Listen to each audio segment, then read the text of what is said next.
Hello friends and greetings for the day. Welcome back to another tutorial on ISTQB Advanced Test Automation Engineer. We are in chapter 3 looking at the next topic 3.2 TAA Design, that is Test Automation Architecture Design.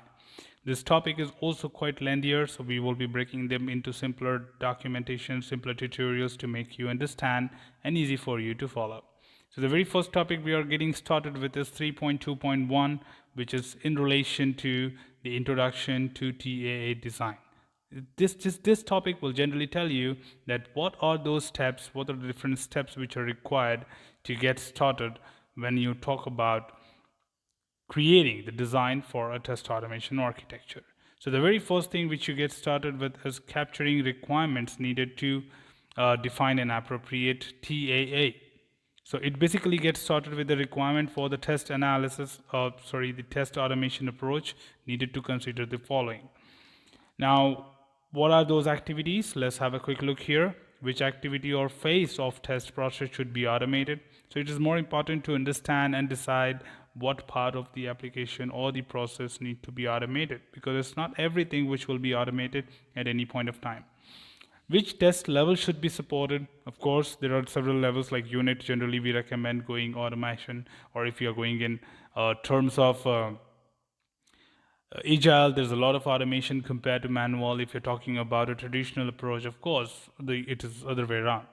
Which type of test should be supported? Again, type of test, like we're talking about the functional, non-functional, static, dynamic. There are a lot of ways to determine the same thing. Which test roles should be supported? Test executor, test analyst, or test manager, test architect. There are different roles which will be again in terms of like supported to determine the TAA. Which software product line, software product family should be supported. So there are a lot of things like that in relation to which will be helping you to understand how a requirement of the test automation architecture designing can be captured, including which SUT technology should be supported. Of course, there are several technologies which need to be understood. When you talk about creating automation, there are several protocols which are identified in terms of creating the automation architecture. Further following with the same, we have in continuation to the understanding of the TAA, like the TAA needs to analyze the pros and cons of different approaches when designing selected layers of the TAA. So of course, there are different layers which you identify in terms of understanding. So what exactly it is or what the other activities are. So in this phase, we are talking about compare and contrast different design or architecture approaches. So here we will be, first we have captured all the requirements needed to define the design. And second, now we are comparing and just tweaking or contrasting different designs in approaches what we have. As a part of it, you will be generally you will be considering a lot of things with respect to each layer which we have identified in the previous tutorials. So let's get quickly started and understand with what exactly happens in each layer here. So these include but not limited to consideration for the test generation layer. First of all, how do you start with is obviously the first is the test generation layer, and here selection of the manual and automated test generation, selection of the example, requirement-based, data-based, scenario-based, or behavior-based test generation, because there are several ways by which the test generation can really take place. Selection of test generation strategies. Several strategies do exist with us, which will help us to define and determine what can be done the best. Choosing of the test selection strategy. Full combinatorial test generation is infeasible if it may lead to test explosion.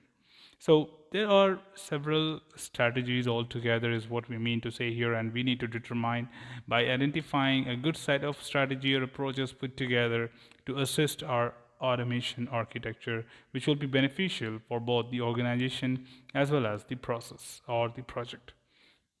The second is considerations for the test definition layer. Here, selection of the test of the data-driven, keyword-driven, pattern-driven test automation frameworks are being considered to identify that what patterns and what automation frameworks will be using as a part of the automation.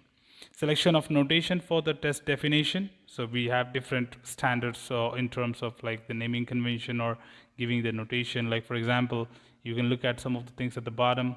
Scenario-based notations, spreadsheets, domain-specific, or testing and test control notation is called as TTCN3. The UML testing profiles are called as UTP. So there are several notations which will be identified as a part of automation, because not everything is so detailed that we can just keep on documenting like any other manual testing. Selection of style guides and guidelines for the definition high quality test. Selection of test cases repositories, including the test management resources as well, like the database or the repository which you will be using. Consideration for the test execution layer. This is in terms of execution layer, which we are trying to identify what exactly will be considered. Selection of the test. Execution tool, of course, execution tool will be targeted in this section to identify what tool will be supporting us after we have identified all the other protocols. Selection of interpretation, that is from moving from automation tool to maybe manual or compiling the previous test with another test here and so on. Selection of the implementation technology for implementing the test procedures, the language or the protocol or test scripting language which will be used as a part of your test execution tool. And at the same time, it might be a supportive language in terms of your APIs, GUI, or any kind of testing, protocol testing, to identify the application functions. Selection of helper libraries to ease test executions, of course the additional resources if required any to support your execution and making it easier for further understanding.